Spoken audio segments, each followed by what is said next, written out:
Jan Suraaj party का संगठन विस्तार अभियान अर्चना चंद्र यादव के नेतृत्व में तेजी से बढ़ रहा है कारवां। आपको बता दें कि नवीनगर विधानसभा के बारूण प्रखंड अंतर्गत गठौली पंचायत के गठौली गांव में आज जनसंपर्क किया गया और जनसुराज नेत्री अर्चना चंद्र यादव लगातार कार्यकर्ताओं के साथ मिलकर इस मिशन को नई दिशा और ऊर्जा दे रही है। अर्चना चंद्र यादव के नेतृत्व में कार्यकर्ता लगातार गांव-गांव पहुंचकर जन जागरूकता फैलाने और नए कार्यकर्ता को जोड़ने का कार्य कर रहे हैं। आज उसी क्रम में आज गठौली पंचायत में आज 10 रुपये की रसीद कटाकर जन स्वराज की व्यवस्था ग्रहण करवाती हुई सभी लोगों को, और इस प्रकार यह जो कारवां है लगातार बढ़ रहा है। और संवाद कार्यक्रम में उन्होंने क्या कुछ बताया, आइए आपको सुनवाते हैं। लेकिन आज क्या हो गया है, हम लोग बिहार के इस 35 साल की जो सरकार रही है, हम उसकी ही बात करने आए हैं। वो हमें डरा कर वोट लेता है। यही गठौली गांव है, यहाँ हिंदू भी हैं और मुस्लिम भी हैं, सभी लोग मिलजुल कर रहते हैं। लड़ाई किससे है? अंदर से, व्यवस्था से। लेकिन उस चीज को हम समझ नहीं पा रहे हैं। हम गरीब हैं, हम बदहाल हैं, हमारी स्थिति पर डे खराब हो रही है। तो हम क्या करते हैं, एक सरकार आता है, आपको कहता है कि अगर तुम लोग भाजपा के तरफ जाओगे तो तुम खतरे में हो। एक आता है, वो कहता है कि अगर तुम भाजपा को वोट नहीं दोगे तो हिंदू खतरे में है। तो हम लोग एक आम आदमी की तरह बात करें। ये गठौली गांव में हम आए हैं तो यहाँ हिंदू और मुसलमान सब है, सब मिलजुल के रहते हैं। और हम लोग बचपन से पढ़ते आ रहे हैं कि पंच पर बैठा व्यक्ति परमेश्वर के समान है। और वोट की ताकत क्यों गुमराह किया जा रहा है, जनसुराज आपको यही बताने आया है। आप सभी जब किसी को वोट देते हैं तो उसे बिहार का खजाना देते हैं, और बिहार के खजाना में प्रति साल कितना पैसा आता है? 2,42,000 करोड़ रुपया आता है, जिसका चाबी आप लोग के पास है। क्योंकि अभी तक हम लोग समझ नहीं पा रहे कि कितना बड़ा पैसा का मालिक हम हैं। लेकिन हमको जात पात में धर्म के नाम पर बांटकर हमारा कीमती वोट ले लिया जाता है। और कीमती वोट लेके जिस पैसे के मालिक आप हैं, आपकी मदद से वो मालिक बनता है, और आपको उसके एवज में क्या देता है? गरीबी के नाम पर घोषणा होता है 5 किलो अनाज का, मिलता है आपको 4 किलो। वृद्धा पेंशन 400 रुपया।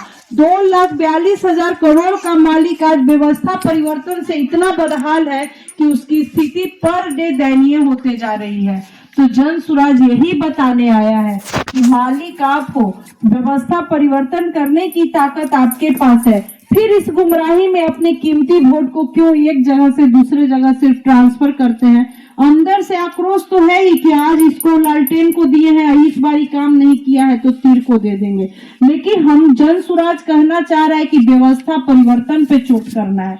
उस व्यवस्था परिवर्तन पर जिसके मालिक आप हैं। 2,42,000 करोड़ रुपया बिहार का प्रति आय, प्रति हमारी सरकार के पास इतना पर ईयर इतना पैसा आता है।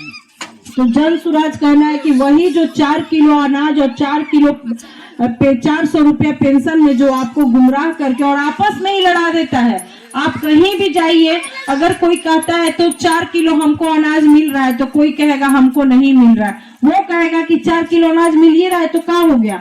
लेकिन उसी 4 किलो अनाज के पीछे पागल है वो ऐसा अनाज जो आप घर में अगर गाय भैंस बकरी रखते होंगे तो उसको खिला देते होंगे, न तो फिर उसको किसी दुकान में बेच के 100 रुपया ले आते होंगे।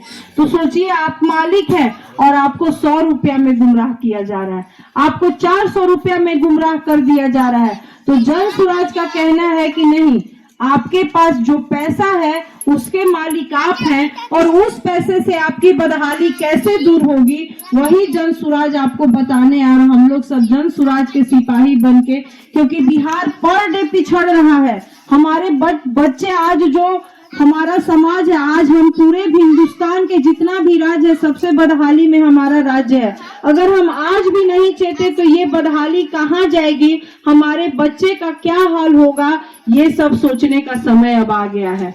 क्योंकि आप किसी भी गांव में चले जाइए, हम लोग लगभग नवीनगर विधानसभा के प्रत्येक गांव में जा रहे हैं, हर जगह का युवक, चाहे वो किसी का पिता हो, पति हो, भाई हो, पति, वो 10 से 15 हजार रुपया कमाने के लिए गुजरात जा रहा है, हरियाणा जा रहा है, चंडीगढ़ जा रहा है।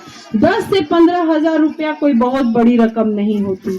तो जनसुराज का कहना है कि जब इतना बड़ा हमारे पास पैसा है, अगर इसी जगह पर मान लीजिए औरंगाबाद जिला में ही 10 से 15 हजार रुपए की नौकरी की अगर व्यवस्था कर दी जाए तो क्या हमारा समाज का परिवार कोई बिखरा बिखरा नजर आएगा।